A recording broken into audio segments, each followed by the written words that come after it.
Baik, terima kasih. Bismillahirrahmanirrahim. Assalamualaikum warahmatullahi wabarakatuh. Eh, Pada hari ini ya, kita mengamati secara langsung hari ini di mana kematian dan bencana tragis itu secara berulang terjadi di mana-mana. Ya, saya sebagai peneliti utama dari keluarga sipil ini sejak COVID-19 tahun 2000 ya, bulan Maret itu saya sudah tahu bahwa peta pengetahuan atau fenomena ini akan terjadi. Ya, kenapa? Karena saya sudah mendalami pengetahuan ini sejak tahun 2002. Karena saya pada waktu itu menderita, seperti saya katakan tadi, menderita trauma, kemudian berkembang menjadi disabilitas mental.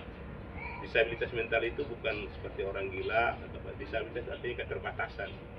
Contohnya saya di sini mau ke kampus itu ukuran normalnya masa nggak bisa, tapi karena dengan penyakit seperti ini saya nggak bisa, harus pakai alat bantu ditemani, harus seperti ini, panjang ceritanya baru bisa sampai.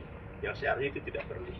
Itu dimaksud dengan keterbatasan dalam konteks yang umum begitu. Nah, ketika tahun 2002 itu saya konsultasi dengan dokter psikiater, berkonsultasi dengan ahli agama, dengan ini semua, saya butuh jawaban. Itu jawaban ya. Jawaban yang jelas dan solusi yang jelas, karena sebagai pasien ini saya sering mengalami dorongan bunuh diri ya, karena tekanan negatif yang kuat, baik sebagai penyakit maupun berhadapan dengan orang-orang yang tidak paham begitu. Selain menderita dorongan bunuh diri, rawan dengan skizofrenia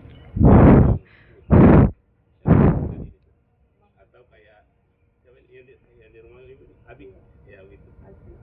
Abi ya, artinya otak sudah tidak normal lagi begitu. Nah, itu rawan ke situ, dua itu, bunuh diri dan skizofrenia. Yang kalau lepas dari itu rawan lagi serangan jantung, rawan lagi stroke atau kematian dini karena fisik tidak mampu lagi bertahan dengan tekanan penyakit yang ada. Nah, itu yang saya alami itu. Kenapa saya mau melakukan itu? Ketika saya tanya dokternya, saya tanya, kayaknya tidak ada yang bisa memberikan saya jawaban yang lebih kuat ini. Berarti saya terancam ini. Nah, saya ini anak yatim. Anak saya yang tua yang hari ini sudah S2 ini baru umur 1 tahun. Saya tidak ingin anak saya bernasib sama dengan saya. Saya ingin keluarga saya selamat, berkelanjutan. Jadi dalam kondisi seperti itu, saya punya inisiatif sendiri mencari pengetahuan-pengetahuan baru. Dari tahun ke tahun, dan akhirnya menemukan yang namanya Sains Tauhid. Nah, Sains Tauhid ini adalah penyempurnaan daripada sains sekuler yang dikembangkan oleh orang barat pada hari ini. Dan sains sekuler ini harus diperbaiki, dan Allah sudah perintahkan melalui surat Al-Alaq ini. Ya, Iqra bismi rabbikal ladzi khalaq. Bacalah dengan menyebut nama Tuhan. Artinya apa? Kita ini yang belajar pengetahuan umum, ya, dalam menjelaskan matematika harus membaca matematika dengan membawa Tuhan. Nggak boleh pintar sendiri. Kenapa? Lebih pintar Tuhan daripada kita. Nah, karena supaya pintar kita lebih kuat, maka bawa nama Tuhan dengan jalan akademik agar matematika itu menjadi matematika yang sehat dan diberkahi. Dalam sejarah juga begitu. Tidak boleh saja seorang dosen sejarah menjelaskan fenomena sejarah dengan akalnya saja. Kenapa? Akalnya dosen sejarah itu terikat dengan hukum keterbatasan. Nah, saking terbatasnya dosen ilmu sejarah, masa manusia dikatakan dari kera. Diterima juga itu. Coba bayangkan, otak rasional kita ini manusia dari kera, diterima juga itu. Tidak ada usaha untuk memperbaikinya. Baru kita percaya saja orang barat. Nah, orang barat itu memang tidak normal. Nah, kita yang normal inilah yang bertugas memperbaiki. Ini sibuk menyalahkan orang barat terus. Baru kita tidak ikuti dia punya produk. Dapat wisuda kita senyum-senyum. Nah, maka ilmu yang normal tadi, yang tidak normal tadi, tidak mampu memberi jawaban kepada saya sebagai pasien. Nah, kalau kita ingin sembuh, maka jawaban yang normal adalah kata kunci pertama, penyakit apa ini? Nah, baru kita bisa jawabannya obat. Nah, hari ini nih, kalau kita ingin bicara tentang kedokteran, setinggi-tingginya ilmu dokter, obatnya cuma satu, resep. Kertas, bawa ke apotek. Tidak ada lain-lain dari itu. Nanti bagaimana dok nanti? Ya nanti minggu depan datang lagi, usul lagi, ambil resep lagi. Nah, kalau kita ambil resep, berarti kita apa? Ambil obat kimia. Obat kimia ini adalah dalam kajian kimia tubuhnya bertentangan dengan kimia kita. Kita kimia alami. Obat itu kimia sintetik buatan, tidak bisa dipakai dalam waktu lama. Kalau dipakai dalam waktu lama, yang paling cepat rusak adalah hati atau ginjal, karena tidak mampu mengolah limbah-limbah kimia tadi. Nah, saya sebagai pasien sadar betul itu. Kan hari-hari minum obat penenang, saya gelisah. Mana dorongan murni, mana saya mencari penyakit apa ini, bagaimana solusinya. Akhirnya itulah yang menyebabkan saya berhasil menyempurnakan sains modern menjadi dokter tadi.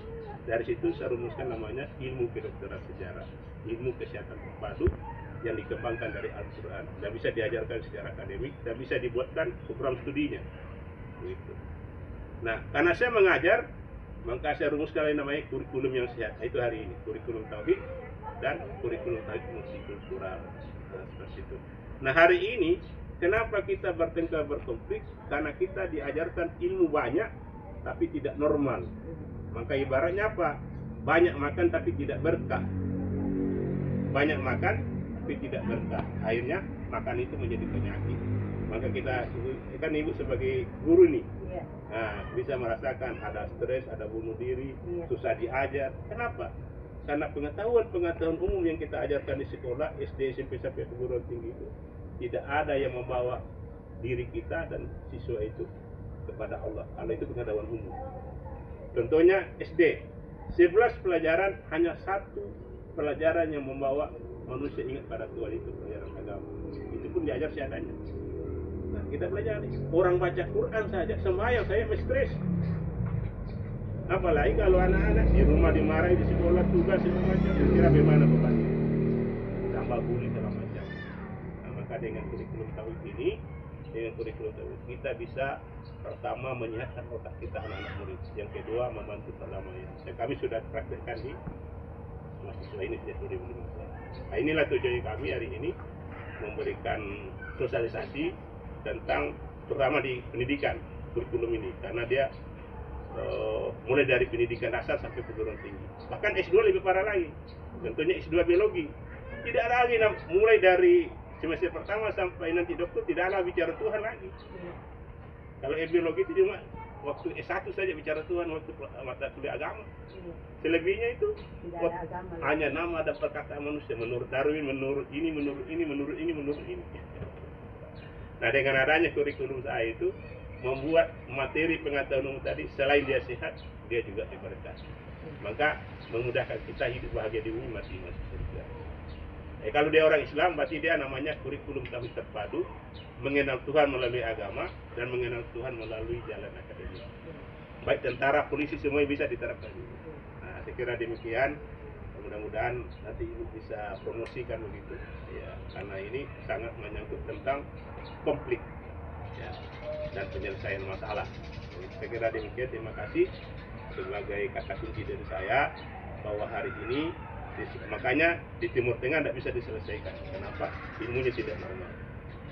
Ukraina juga begitu. Kenapa? Dia buntu. Nah, dia butuh jawaban di sini.